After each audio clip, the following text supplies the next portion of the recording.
Coming up on this episode of the Delta Huddle podcast.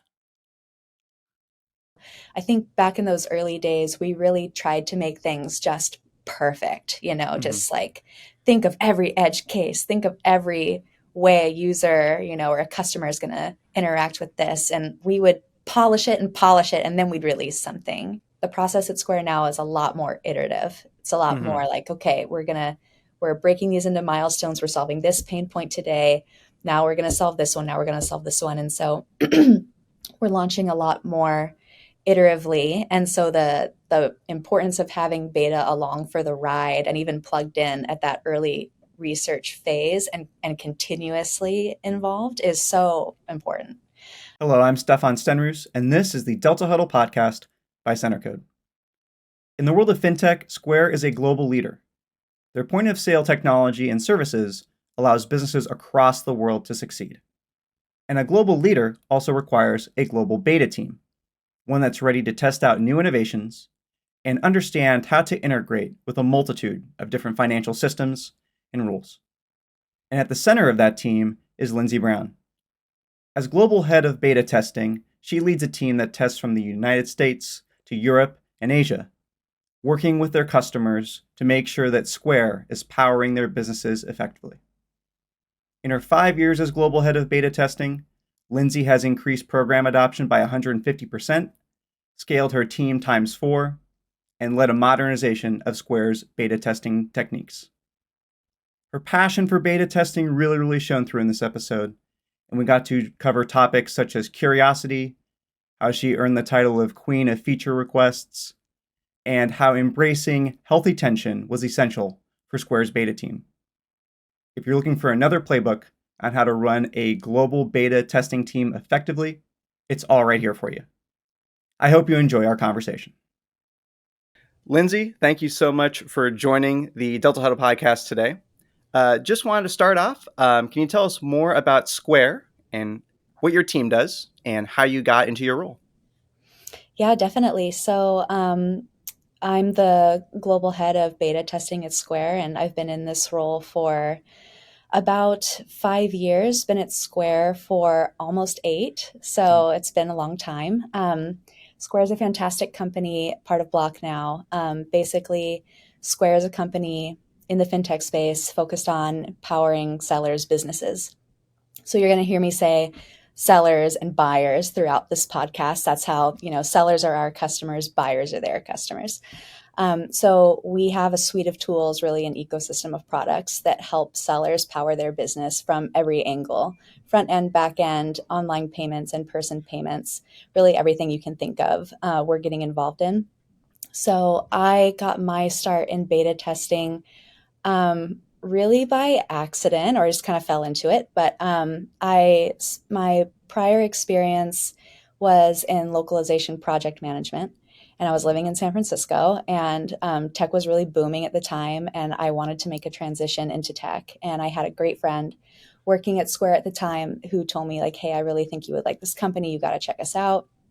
So I went online. I was doing my research into Square, and like the marketing we had back then featuring some of our early sellers was so compelling. I just really fell in love with the customer and their stories, and I feel really passionate about small businesses and just learning about how they were using our products to stand themselves up and start contributing in their communities was really inspiring to me.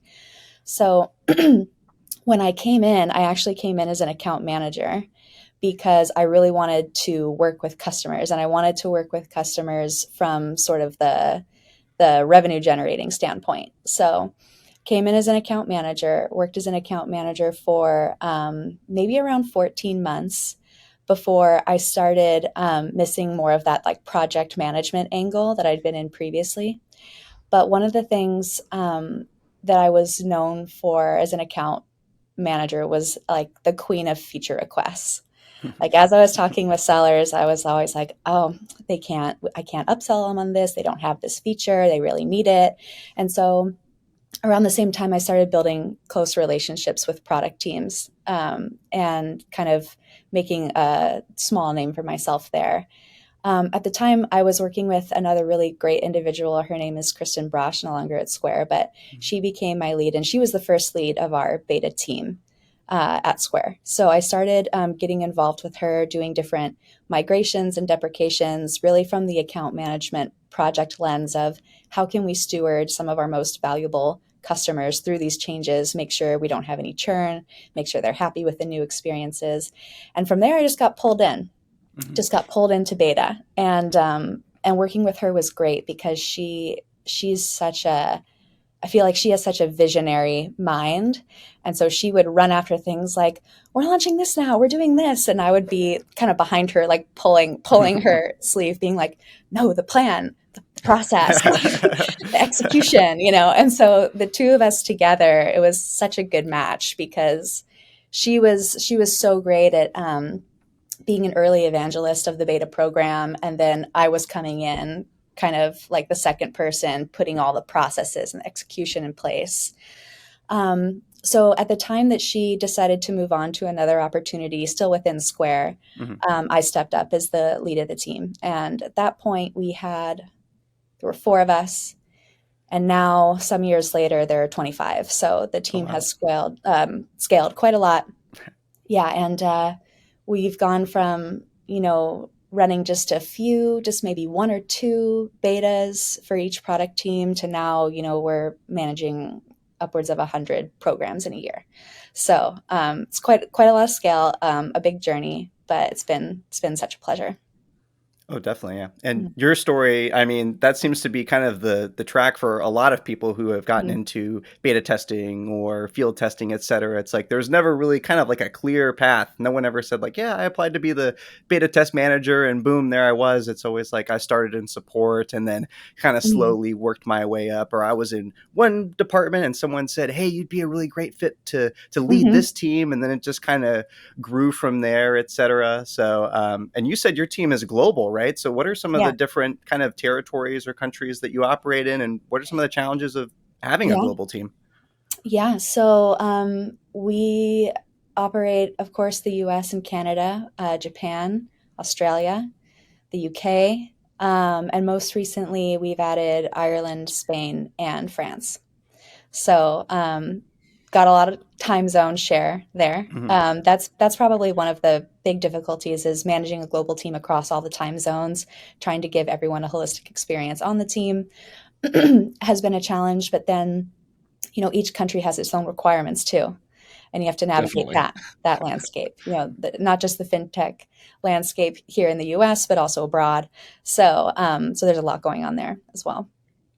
Especially like the EU, like you're having to house data that you store from the EU in EU servers. I think I've seen that before in some of our projects. So we've had to allocate data that we're storing just on EU soil. Yeah. I mean, and yeah, just getting that all set up too, right? Because trying to run everything from the US, it's not going to be as fast, and so there's all this infrastructure that needs to get put in place. Yeah, it's funny you talked about like getting started in localization. I started in QA, and I always have this weird little story. I was doing manual testing in QA, and we were doing a little bit of localization, and I had I think there was probably 20 monitors on this huge rack. So we put 20 monitors, and there was 20 different devices connected to each of the monitors. Okay. And I'd have one remote because the remote was it would be able to control all of them. So I'd have my English version in one, and then I'd sit there and go through each of these different languages to see if it was translated properly.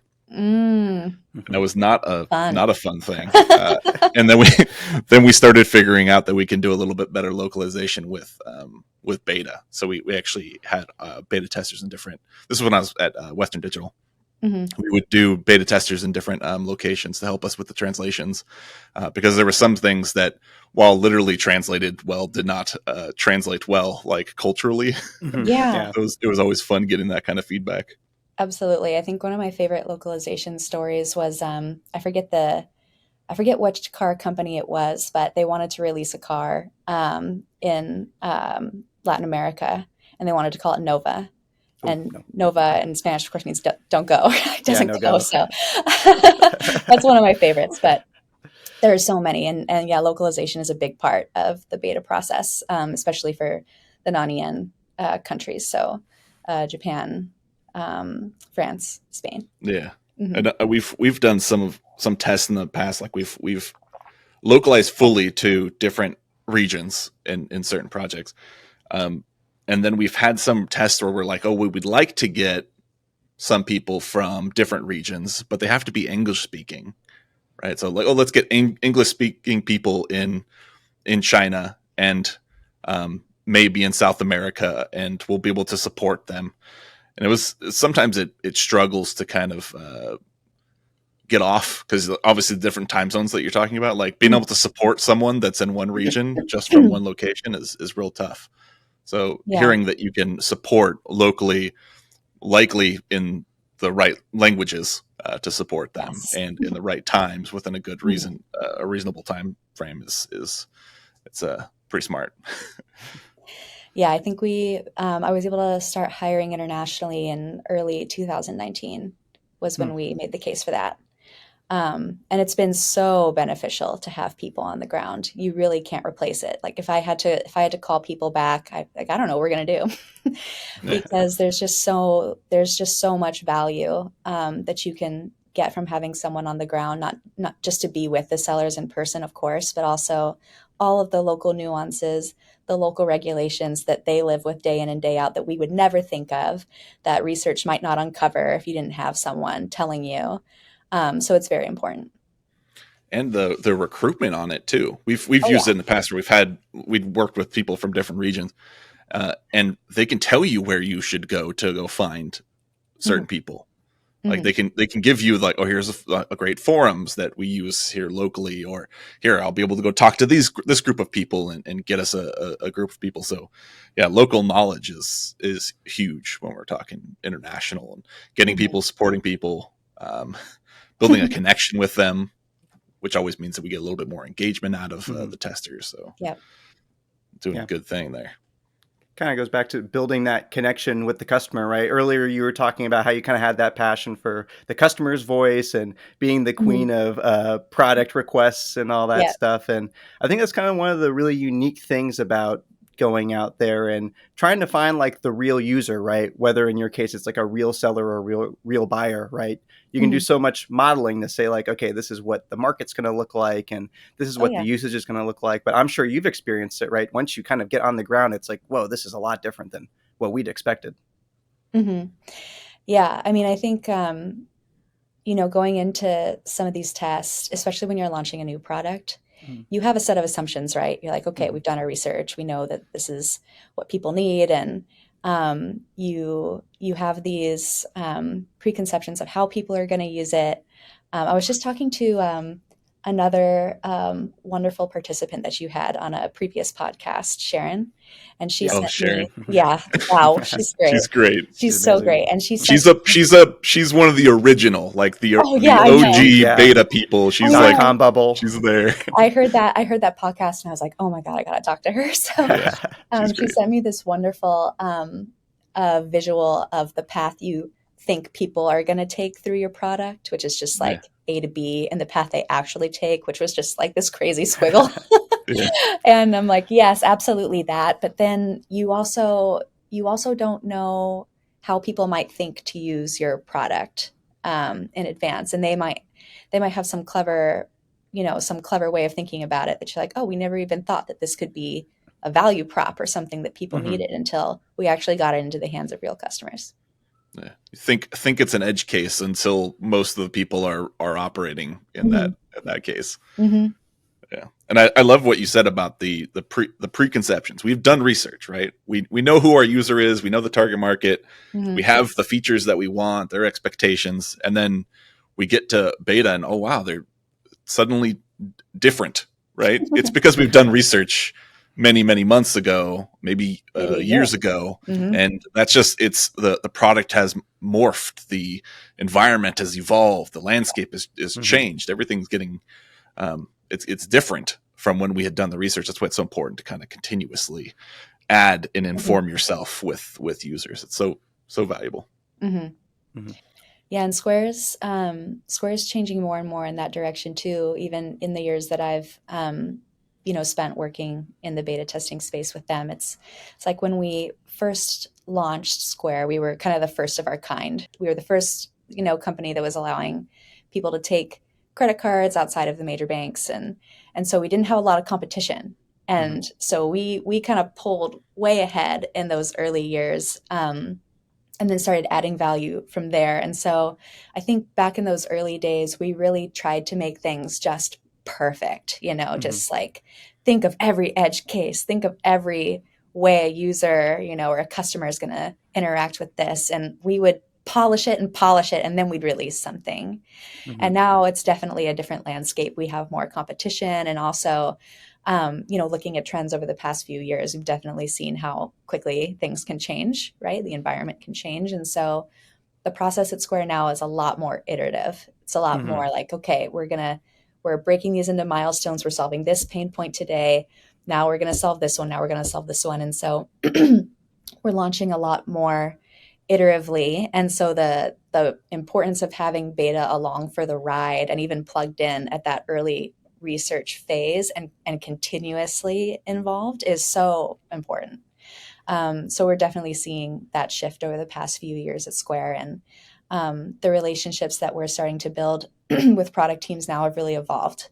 I'd say in the beginning, it was like, we would be notified maybe of an upcoming beta test like 1 to 2 months ahead of time. Like, hey, we've been working on this. We're about ready to test. Can you help find us some customers to do this? And it was almost like a contractual relationship where we're there within the company, we're there within Square, but we're still seen as this like outside team that you'll hire for your beta test, and then we go away right at the end once it launches. And now we're much more involved in the earlier stages, much more consultative, seen more as a partner. And that's been really beneficial, not just for our team and our growth and scalability, but also for the product teams that we work with, and being able to get that feedback in much earlier, and just really building the trust with those teams too. So that when you do come in, you say like, hey, we need to pull this back, or we need to delay, or we need to ship this this other feature component first. It's not as much friction as it was in the past. Yeah. We actually talked to Go ahead, Chris, Richard Ball about that. He talked about the time at Peloton, needing to break down these barriers. He was new to the company, and they just started their program. Obviously, they're not the oldest company around, but he ran into teams that were resistant, right? And like you said, you need to build trust with these people that you're going to be working with. You're providing a service, and you're talking more about like an integrated service. You're very integrated and involved in it, and you need to break down some of those barriers to build that trust. Like, what advice do you have for people to build trust with your, I'd say, stakeholders? Yeah. I think the one of the most important things to understand is also what the product development process is like for product teams, and all the stages that they go through, and all the challenges that they have. Because for many people, by the time you get to the point where you're ready to have a beta test, like the end is in sight, and you've been grinding for a long time working on something, and you're just like, you're so ready to be done, And so to have someone come in and say like, well, we're going to beta test this, and we'd like this many weeks or something, kind of to come in an unintegrated way. The product teams are just going to think like, oh, you're just adding time. You're just Work. like, you're adding work, Yeah. you're adding time. I'm not sure what value I'm going to get for this. Like, we know it's great. And so, I think the first thing you need to do is really have understanding and empathy for that whole process. And then, early, one of the questions I think you asked me was, what's the difference between like early programs and mature programs or something like that. But I would say in a case like Richard's, or really in mine, when I first took the team and we weren't as highly utilized, it's like, what are all the ways that I can add value? And it's all about adding and showing value. So, coming in and designing a program that's going to help help plug the gaps in knowledge around seller behavior. Like, what are the things that what are the open questions that we still have before this launches? Are we wondering about price point? Are we wondering about the future roadmap? Are we wondering if we, do we need to de-risk QA? Like, what would make us feel confident about this launch? And then going in there and offering that value. So so much to be had, right? So much from user feedback, from just debugging perspectives. So there's a lot of value to add. And so positioning that value and offering it is one way to start building trust. And I think the other way, I think, is to set yourself up for success by embracing healthy tension. This is a word that gets passed around at Square a lot, is healthy tension, which is this idea that you don't want to just say like, oh, yes, yes, yes, all the way along the line. You do actually want people on your project team in your corner who are going to give you another perspective, question things a little bit. What about this? What about that? To get you thinking about what you may be missing, right? And so one of the jokes that I have with a beta manager on my team is I was like, just go in there and introduce yourself and tell them you're there to break their product with a smile on your face. You're like, I'm there to find all the things that aren't working with this, with a team of your customers as one angle. And we're going to find all the things they love, all the things they don't love. And you're going to have such a better idea of what your launch is going to look like. And you're going to have, way more confidence or the information you need to go back and make a case to build something additional or to make a pivot. So just embracing that, being in the beta space, you're gonna encounter some conflict with people, but just acknowledging that in the beginning and aligning goals in the beginning to kind of defang that a little bit is another way. Yep. Yeah, absolutely. Confidence was a word that kind of really stuck out to me when you were talking about that whole process. We used to have this big sign. We just switched offices. We just moved offices earlier last week. In our old office, right behind the front desk, we had this big sign that said launch with confidence. And I think that really kind of speaks to kind of some of the core values of why you would want a beta test, right? Like you said, teams may run into, kind of the thought process like, hey, we're just adding extra weeks to this. There's going to be delays, right? We know it's good, et cetera. But also, it's all about addressing those open questions and being able to say like, okay, what are we unsure about, right? Like, what are we kind of not able to talk about because we feel a little kind of cautious or a little scared about it? The whole process allows you to launch with confidence. And our previous podcast, we talked to Joe and Ryan from 280 Group, and we talked a ton about launch readiness, like what that means to them. And they spoke very broadly because they're just in product management, right? And they're more consultants. So one question I had for you is, what does launch readiness mean for your team? When can you say like, okay, we are finally ready to launch? To launch, to exit beta, basically. Yes. Yeah. Well, so I talked a little bit already about how we went through this cultural shift at Square, where before everything was like completely perfect and we thought through every possible edge case, and now we're working more iteratively. So with every project that we manage, there are some baselines, right? Like no P1, no P0 bugs, like nothing that's going to be a showstopper, nothing that's going to introduce a lot of any chaos into a business owner's day that they're going to have to find a way around. Nothing like that. We also look for a generally high product CSAT, which is the difference between, yeah, I'll use it because it's there and I love this, right? So we're trying to get people to the point where they love it. And we track that throughout the beta through a couple different milestones. Then from there, I think you really want to look at, is this product delivering the promised value without introducing anything that takes away from other value? So it's kind of opaque. So I'll give you an example. But we had one release recently. It's a subscriptions product. So it allows a seller to offer subscription-based payments for a product or service. And we were moving it onto our Square Online website. So a seller could basically put that on there. Buyers could say, oh, I want to be a part of this description. They could go and sign up for the subscription. It would take their credit card, and it was for the fulfillment was for shipping only at that time. So that they're like, okay, we're going iteratively. Shipping's first, shipping fulfillment first, pickup, delivery, or whatever else down the line. But one of the things that we discovered as we were going through the beta test is that the product teams did not have any way to calculate real-time shipping at the moment of payment capture for any subscription item. So what that meant for the seller was like, yes, you've opened up another channel for me to accept subscriptions. I can do this through my website now. But every time I accept a payment, I'm losing money because I'm paying for the shipping because I can't capture the shipping cost. So we really made the argument exiting that test like, hey, you're not done because yes, you're giving value by opening this channel, but you're also taking away value by not giving sellers a way to capture these funds. So they're losing money on every sale.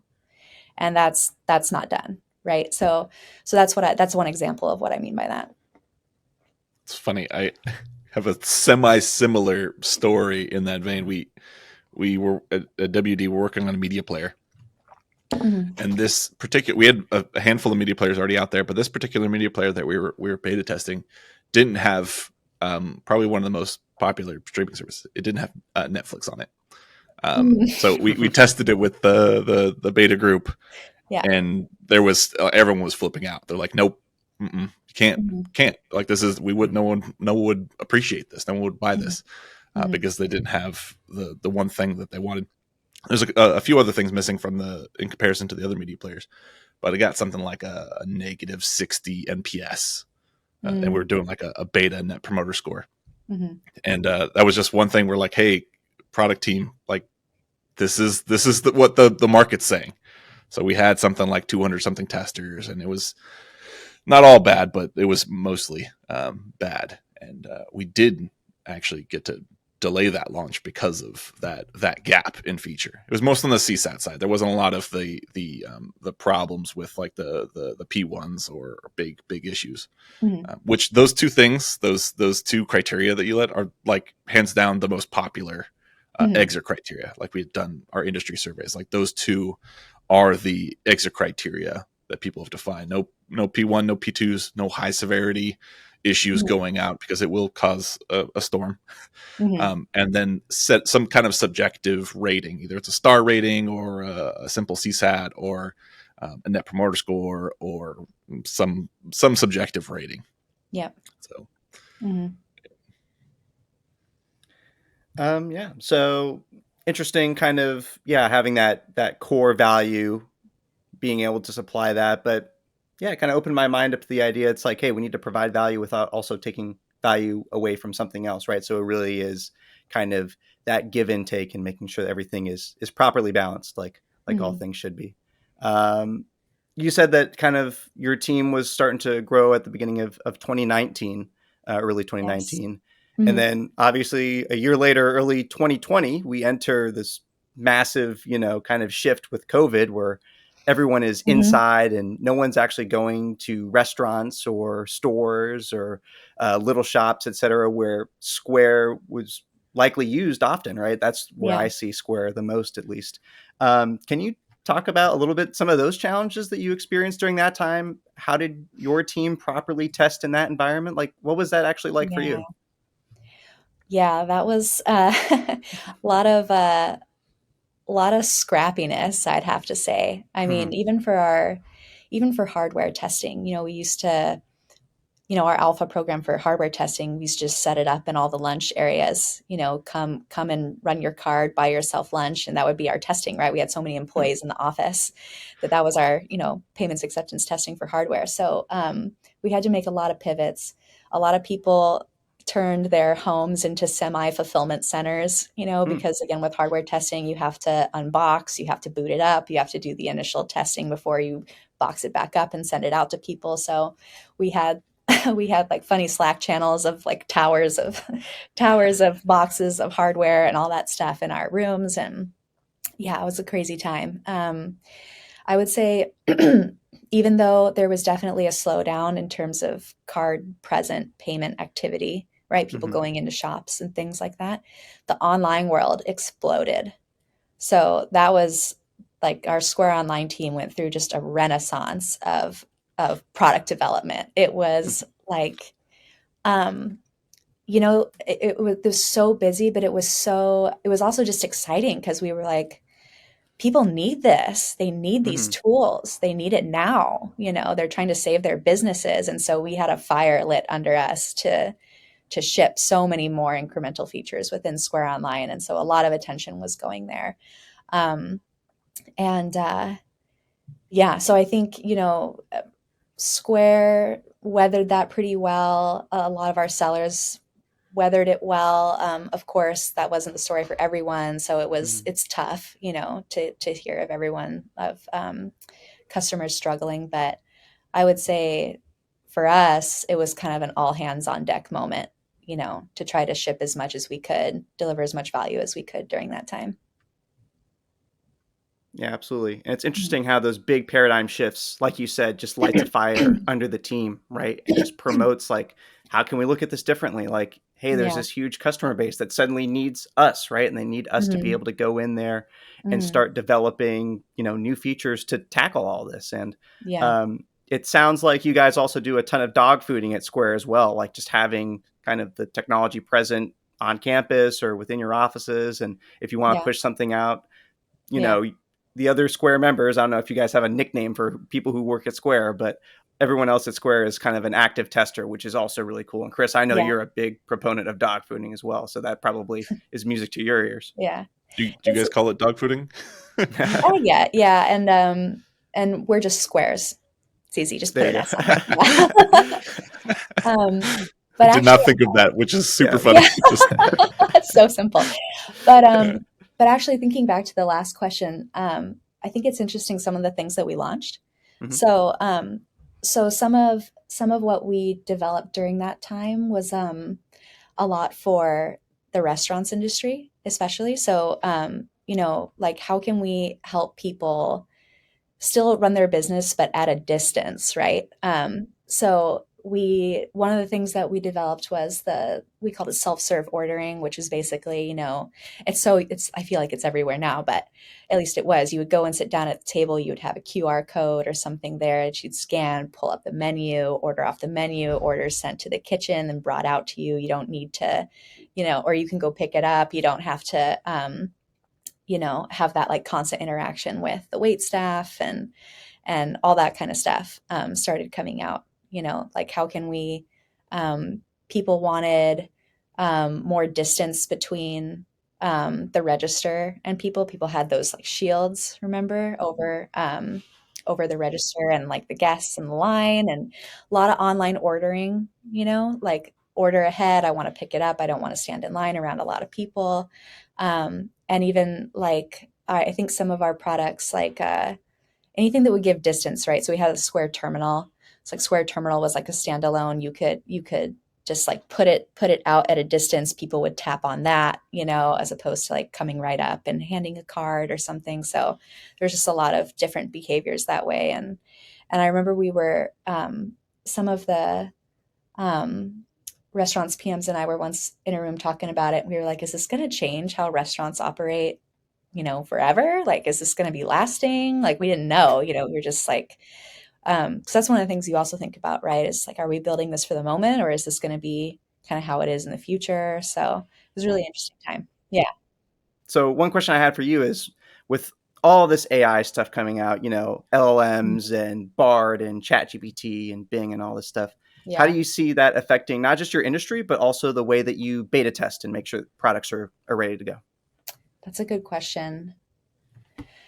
Yeah, I mean, there's a few things, right? I think one, I mean, the biggest is content generation, Mhm. right? So content generation.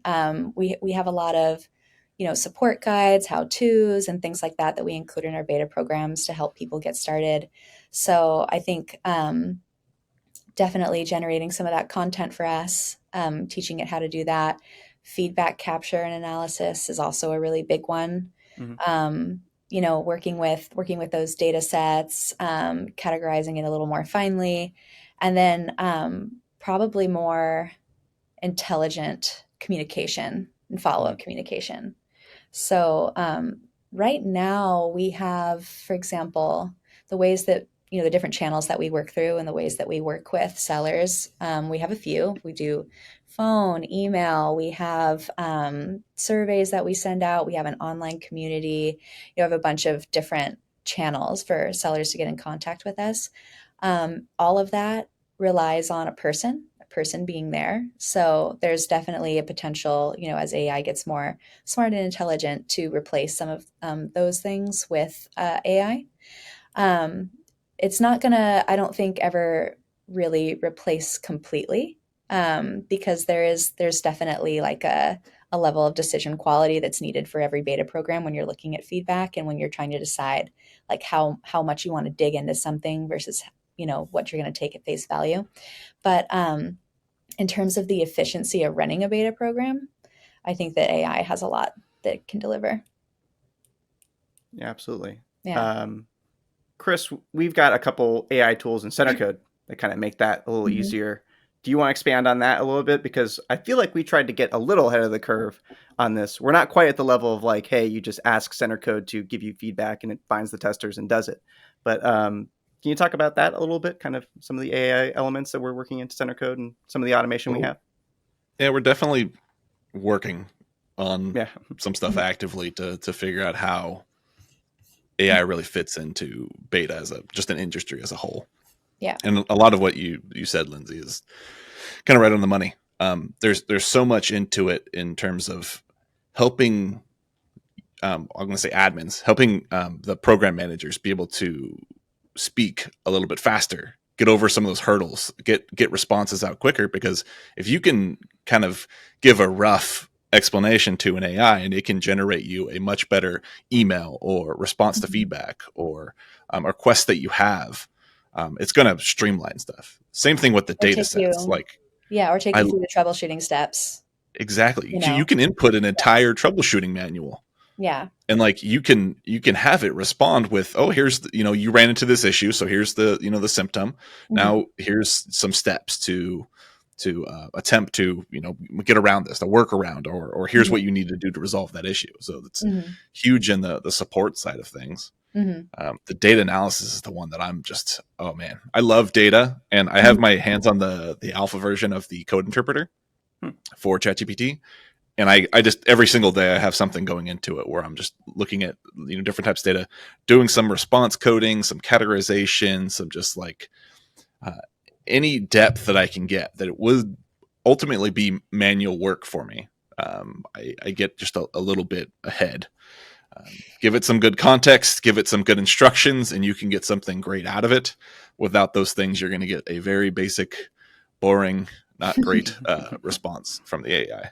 And the other side that we're looking on is the planning. So we have the support and we have the analysis side of it, but the planning and input going into the tests. So creating creative tasks or scenarios for people to test in, getting a good test plan based on certain inputs, getting accurate tester definitions based on what's going on in the market today. Like there's so much input there. So we've got a very, very long list of AI focused features, and we're constantly talking about them. Glad you're thinking about all that for us. Yes, that's. I have a AI and beta testing like guide blog that I've been like I stand in front of it every day and I look at it, I'm like, oh man, this needs to be right.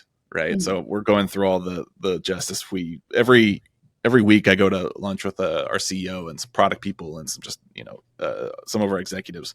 And we kind of discuss these things, like how's it going to fit in the new world? We had the same conversations during the pandemic, right? We sat there and said, like, how are things changing? It's harder to to get people out in the wild. Like you're saying, like the restaurant industry changed. You have to be able to evolve, support, and involve your beta testing program, involve product development to be able to get more out of your product creation. Like it's the way to maximize it. So yeah, staying ahead of those trends is pretty crucial. Mm-hmm. Yeah, and those trends just seem to be accelerating faster and every faster day, and faster. Something every new. quarter, every year. Yeah, AI, and I have so many alerts, Google alerts set up for like just things that I need to keep like a beat on, like just Google Bard and ChatGPT and every single variation of it, just to stay up on the trends. I guess another question for you is, what are some of your just kind of go-to tips for beta testing in general? We kind of talked about breaking down some of those walls, et cetera, but what are some like, I need to have these in order to make sure that my beta test is strong and working efficiently? Yeah. You could break it down into into two categories, really. There's what you need for each individual test, and then there's kind of what you need for your program to succeed. I would say, on each individual test, you really need to make sure you're working with the right customer for each one, because depending on the type of product you're launching and in what environment, some companies, or for some products, you don't have a ton of customers in that test. Maybe you have like up to 50, whereas in others you have several thousand. You're working with a large data set. But in either situation, you want to make sure that you're working with the right customer. If you're surfacing feedback that might result in a deviation of plan for the product teams, it's really important to be able to say, even if you don't have a huge testing pool, hey, this is your target customer. This is who you're trying to sell to. This is who you want to adopt your product. And even though there may be only like 50 of them in this test, they represent 50,000, So it's really important to have the right testers. And not only by definition for the ideal customer profile or ICP for that product, but also in terms of the level of engagement that they'll give you in the test. So, we can turn on a feature or invite people to a test. We can invite thousands, but if we only are hearing feedback from a select few and they're the loudest voices in the room, I feel like everyone has this in their beta testing community. They have we call them our beta heroes, right? It's like they're there no matter what test it is. They want to try it. They want to get in there, but you need to make sure you're having you're getting feedback from a diverse set of testers, and you're not just hearing from the same people over and over again, and making sure that the loudest people in the room, proverbially, aren't necessarily the ones that are steering, that you're balancing that out. Making sure you're getting people that are more of like the lurkers in the test to come in and also share.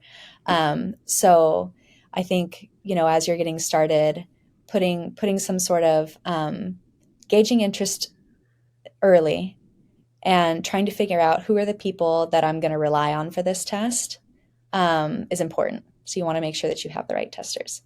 And then I think it's back to what you were saying, Chris, like the project plan, the beta plan, that test, whatever you're going to do, you have to make the goals of the test really clear. You have to know what you're going in to learn. So working with the user researchers is great before going into any beta tests, because you look back over the research that they did. You're like, okay, that was then, this is now. What's changed to our earlier conversation?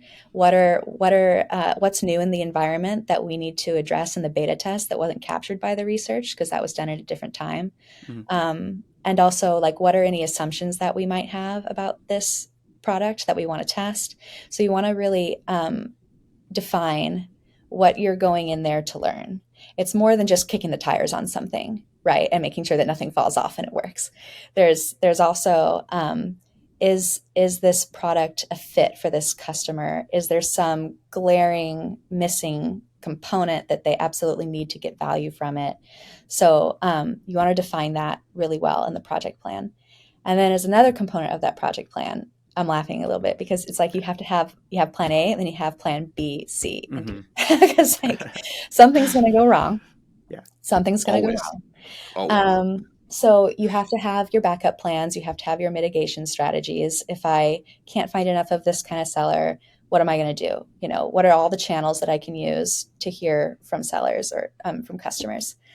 And then I think another component of that plan, and this is especially true for any kind of new product launch, is you want to understand where all of your one-way doors are, and how that's going to affect your timeline. So, for example, if you are launching something and the marketing team's like, we're going to have a TV spot and we're going to feature this product front and center, and that is on, August 2nd, and we've paid this amount of money, so you need to like understand where the business is making investments along the development path of the product, because that's gonna help you set your whole timeline of like how soon do I need this, how soon do I need this, and if you are aware of those in the future, then you know when to start ringing the alarm to ask for more resources or to ask for a pivot in strategy or even to like change some of those dates, right? So all of that goes into the project plan. Super important. That's a big one. And then I think from a personal standpoint, I think you really need to have two components to be a great beta. We have two roles. We have beta program managers and beta specialists. And beta specialists are more on the kind of engagement support side of things. And the program managers are the strategic project design side. And really for both roles, you need two main things. One of my beta managers said this as he was interviewing for the beta manager role, and it was so great. He was like, you need to get that product like in your blood, like you need to really care about what's happening with that. You need to get on their team, even though we're not in a product org, we're in a customer success org, but you need to be like a part of that team. You need to really care about what's happening with that product and have a passion for the product and the customer. And then the other thing that you need is curiosity. You need to be curious, like endless well of curiosity. What's happening here? Don't take anything right away at face value. Dig for it, because I think that's the one of the big values that a beta program can provide, because when you get feedback from different sources, the feedback can be kind of flat. It's like you don't always know what people mean when they give you that feedback. They're like, oh, I couldn't use it. It was too complicated for me. I didn't have time. It's like when you're engaging with the beta team and the beta program, you have a team of people that are going to chase that down for you. They're going to really dig in and figure out what's going on here. And so I think having that curiosity in terms of the product experience, and also the curiosity around the business need that the product is trying to solve, is really big, because that's when I think our team can really come in and make an impact. When they say like, hey, product teams, like, we understand your product, we understand your customer, we know what you're trying to do, and we need you to consider this, So those I think are some pretty big pieces. Yes, I feel like we could do an entire podcast just on those specific things that you had just mentioned. Yeah, I was going to curiosity, say, though. You're singing my tune.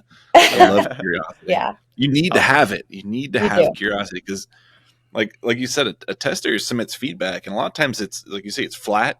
It's very shallow, very high level. It's very broad, and just one question can open up a world of response. Right? Like, they could really elaborate, right? And if you are showing curiosity and you confirm to them that you're listening, they're going to want to tell you the rest of it. Right? Yeah. That's insights. Yeah. This thing isn't so great is not an insight. It's hard to, it's a data point. But the response from it, the conversation that comes out of those things are gold to any product manager, to any product marketing person, to any salesperson or support person. Like, that is the gold, is the actual response from them. Why are they feeling that way? Why do they think that it's not working well? Why don't they like it? Yeah. So, yeah. Absolutely. Yeah. Coming up on time a little bit here. I was going to say that if you could have written the blueprint for how to build an effective, impactful beta team, you just laid it right down there, Lindsay. It was just like a perfect summation of all the little things that you need to have running in the background to make everything just tick properly. So that was incredible. Start with a plan. Start with a plan. Yeah. Start with a plan and get people involved. That was one other thing that one little nugget that I got from it. When we talk about people that have objections or you need to build trust, involving them is UX is an ally. User researchers are an ally. You don't want to come at it from hey, they did that stuff before and now I have these new results. You don't want to just throw it back in their face like, no, here's what they're saying now. Your stuff is wrong. It's like, no, we want to involve them to say, what were you seeing? And same thing with any product organization is gonna say, here's how I define the user, right? Here's how I define my market, my ICP, and that's input that you need. Because okay, what do you think the ICP is? Like, what should we get in this test? What's priority to you? And that involvement breaks down it. They're less vulnerable because they're involved and they feel like you are part of the team, right? Because you're all working together to get that in. Yeah, when they share their plans for research before they start, and they're like, "Well, okay, we're going to research this project, and these are the questions we're going to ask." We can be like, "Ooh, ask them this," because just from the sellers that we know and work with, I feel like this is something that you need to think about. Just include it, So it's mutual. It's definitely mutually beneficial. Yep. That's how you jive and you thrive, right? By getting those allies I didn't mean it to come out that way, but it works. We're keeping it. But those allies, it's I can help you and you could help me kind of thing. And that's just how good companies, good businesses, good product development teams work, right? Because everyone has their area of expertise and you don't want to be the imposter thinking that I can do all the user research stuff, right? I can do beta testing and product management. It's like, no, you have people that do those things, right? And you can have input and they can have influence. And that's a huge benefit to having. Not everyone has a team of hundreds of people. So those people that out there that are really scrappy, the product manager that's having to do the beta test, that's having to do the user research, they have more struggles. So that's why podcast is really good because we can give them some hey, here's some tips to get through that and what to think of and just any resources. So. And working at Square is so interesting because there's just so much variety, and the product teams where they definitely, we have our singular points of sale, we have our add-on products like loyalty, our Square Staff solution, marketing, and then we have a bunch of platform capabilities that are shared across all of them, right? Like how do you manage an item? How do you manage an order? That sort of thing. And there's so many product teams and so many groups all involved with all of this. And some of them are more resourced than others. And so depending on who you're working with, some product teams, they don't have a user researcher. And so you're like, okay, so we didn't have user research to start. And then other teams, they've got it all. They've got the user research, they've got usability, they've got us, they've got so many PMs, and teams, different squads. So it's and that's one of the things too about the beta program at Square is that because of that, it's totally customizable because we have all these different kinds of products, right? Because some touch millions and some only touch a few thousand. There's all these different ways that you can run flexible beta programming at Square. So it's not like when a product team works with us, they're going into a colleague of mine said this, like going into the machine, right? And it's like you're putting it in and we're just like doing our thing. We do the same thing every time and you get what you get. It's like we customize to what you're looking for. And I think that's also part of the success. Yeah. It was a webinar that I'd done maybe 2 or 3 months ago. I was talking about preparing for the webinar, and the webinar is about recruitment. And I started, I'm like, what's the best way? What's the best practices for recruitment? And I started listing them out. I'm like, that doesn't work for these types of people. I started thinking about the caveats, the people that won't work for, the situations that won't work for. And all too often, I write about beta testing all the time. and you talk about these best practices and these certain ways to do things, and a lot of times like there's pillars that apply to every project, and then there's things that need to be flexible because of the situation, right? Like you may not have resource, you may not have certain data points or research that happened before, Mhm. or maybe there isn't a software component to it, or maybe there is multiple software components to it, or it needs to work with this specific thing. And there's one thing that I talked about in the webinar was there's the best practice, then there's the right practice for right now. Because there's a right way to do everything, and I feel like we lose that a lot with writing for beta testing and talking about and giving advice, is that there's always things to look for that you could be flexible in and change. Mhm. Right, when you talk about thousands to hundreds, or a handful, or five, because we have customers that do like beta tests with 5 people. Like they're not going to follow the same practice that we're applying to the people that are thousands. Yeah. You're not necessarily responding to every single piece of feedback in the thousands, right? You might be looking specifically at data sets versus the qualitative feedback. But yeah, I can appreciate the sentiment of the flexibility of beta, and that there are pillars, there are things that you're going to use in every test. There's structures in place to make sure that it's efficient, but don't take it at face value that there's not room for flexibility in beta testing. Yeah, and I think that's a challenge of scaling the program too. When you're first starting, you're so scrappy. You're like, I'm gonna do whatever, and you still are. At the end of the day, you've got to get it done. So you still are, but in the early days, you're like, I'm gonna do whatever it takes to get what I need to get, and I don't care how long it takes me to do it this way, because that's all I got right now. I don't have a better tool, and I'm just going to do it. And then as you scale and you're like, okay, can't necessarily repeat that across 25 people if I want to keep up with the amount of requests, because we're a highly, highly utilized team.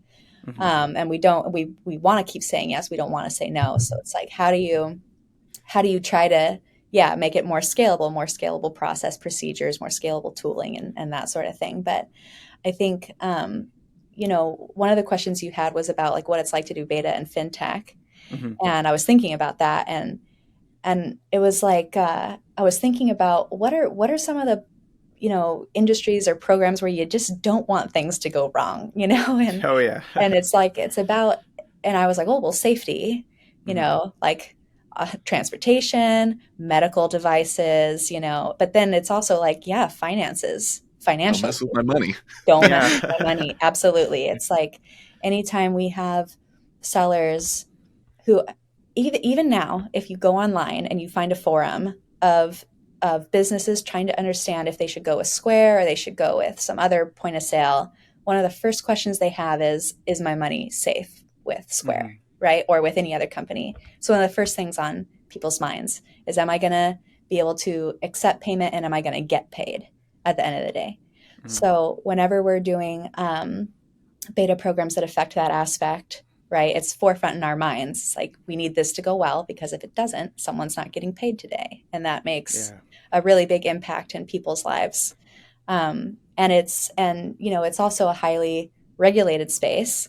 So, and that's within the US, and it's also abroad. So one of the examples that I thought of was when we decided we were going to start accepting e-money in Japan, which is, it's a like electronic money. It's a prepaid card. It's used really widely. Something like, I saw a stat from, it's out of date now. It's a few years ago, but it was something like 30%, circulations like coming from e-money. Oh, wow. And when we wanted to accept that for transportation, we had to work with an entity called JREs, Japan Railway. And they had so many requirements, so many hoops for us to jump through to be able to certify all of our hardware to accept e-money cards transactions. So we had to do it like on iOS, on Android, all possible devices, Wi-Fi, Ethernet, LTE.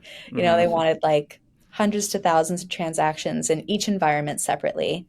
And we were like, oh my gosh, we're going to need so many testers for this. But then the other thing that's interesting about this space is that while we are B2B our customers are B2C, right? So some of the tests rely on our sellers' buyers' behavior. So for this one, for example, it's like we need to hit this many transactions, but we're just like hoping everyone takes out their e-money cards, right? It's like Yeah. it was the same thing when we acquired Afterpay. We're like, we just hope people choose Afterpay. Just like, please choose to pay with Afterpay. Don't take out your credit card, right?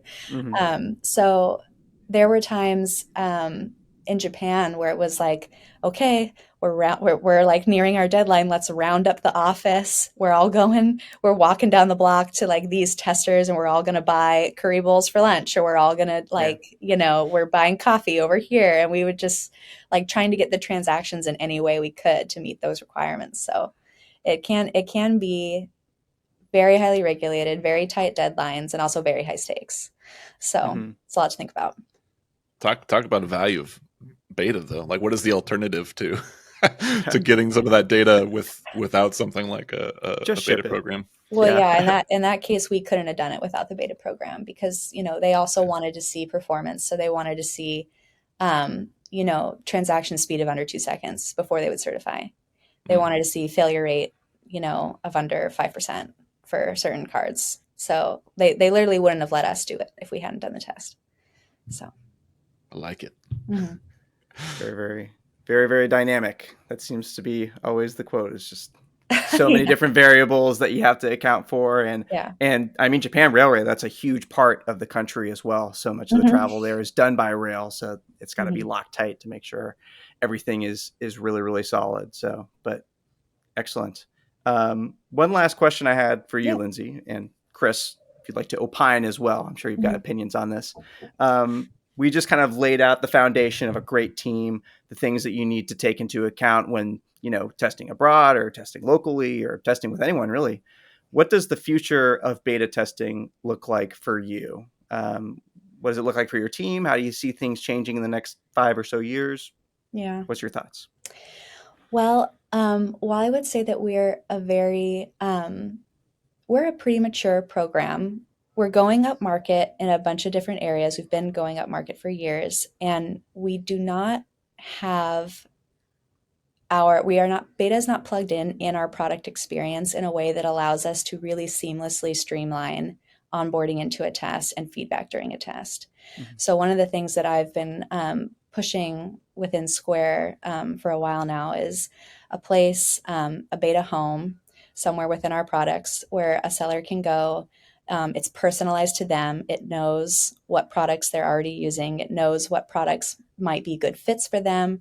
And it surfaces testing opportunities for them to elect to become a part of. And we have embedded feedback tools along the journey of using that product, right? So we might have feedback tools embedded along the way if there's an onboarding component, where we can check in on that. If they encounter a bug along the way, quick ways to capture the nuances of that bug: record a screen, record a video, send it to us. That way, when we have, give you an example, when we look at a business like a restaurant, there are so many people that interact in the restaurant space. There's people in the kitchen, there's the wait staff, there's the kitchen manager, there's the owner. There's all these different people in all these different roles, and they're interacting with different aspects of the product, whether they're interacting with the KDS, they're taking a payment in a handheld device, they're inputting orders on the screen. So there's all these places where you can be in the testing environment for a new feature, and to be in that environment and have to stop what you're doing. And I don't know how you would do it in a busy, take out a notepad, write something down. I got to tell them this later, like we need ways to capture feedback in the right moments with minimal friction, and at scale. That's one of the things that I would love to see us do at Square. And I think the future of beta testing is going to be way more streamlined, way less friction, way more embedded experiences. Oh, one question. I guess we haven't touched on it too much. We've touched on it kind of in a broader manner, but how has beta testing just directly affected Square as a company? Have you seen any kind of culture changes, kind of communication between teams increase, et cetera? Oh, that's such a good question. So my team is centralized. It's Mm-hmm. centralized in a support organization, customer success. And what that means is everyone on my team, we're vertical-ish, you know. We have like Mm-hmm. experts in certain areas that we try to assign, you know, the same kind of product beta so they can build more expertise and relationships. But everyone on some level can generalize.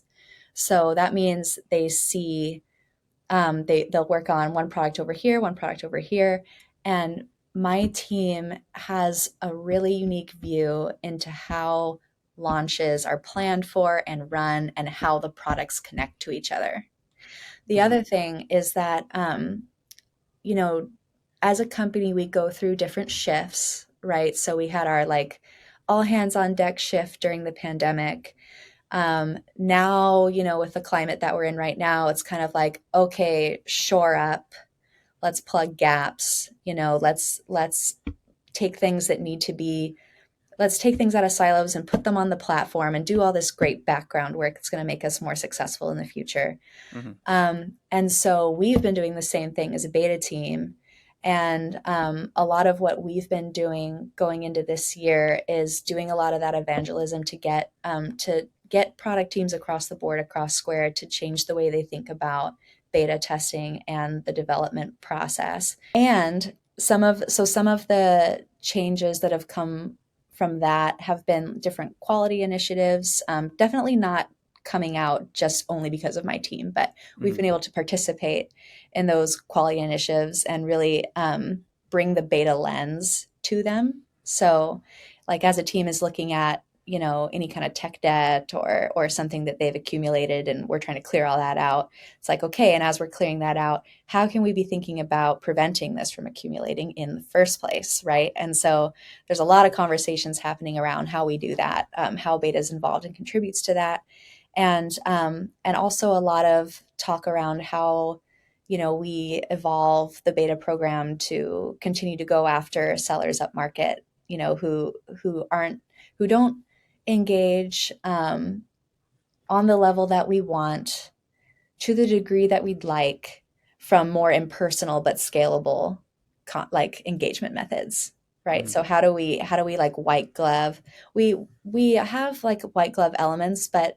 it's almost like we need to, you know, as a, you know, we talk about like all the different skills, and I heard this on Richard's podcast with you too, but you hear about all the different skills that you need to hire for in a beta manager. It's like someone with empathy, someone with technical skill, someone that can, you know, look at data sets, analytics, all these different, you know, project management, all these different components. And it's almost like we're adding somewhat of like a strategic sales mindset back in, because Mm-hmm. some of the features that we want to test up market are, it's really cutting edge stuff, and we need to sell it to them. You know, Mm-hmm. it's like going out and saying, you know, here's a one pager on it is okay, but it's not gonna it you know, so it's almost like a sales cycle where you need to bring them through, you know, multiple calls. And so sales is there to help us with that. But it's like, if you can find a person that's highly technical, that has seller empathy, that also understands the value props of the product you're testing and how to start to talk like a salesperson, Mm-hmm.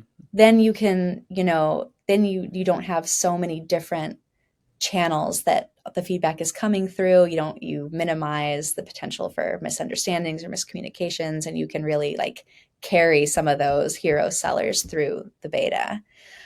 So that's some of the other ways that we're like getting closer with sales and account management teams, and yeah, trying to assist with that effort overall.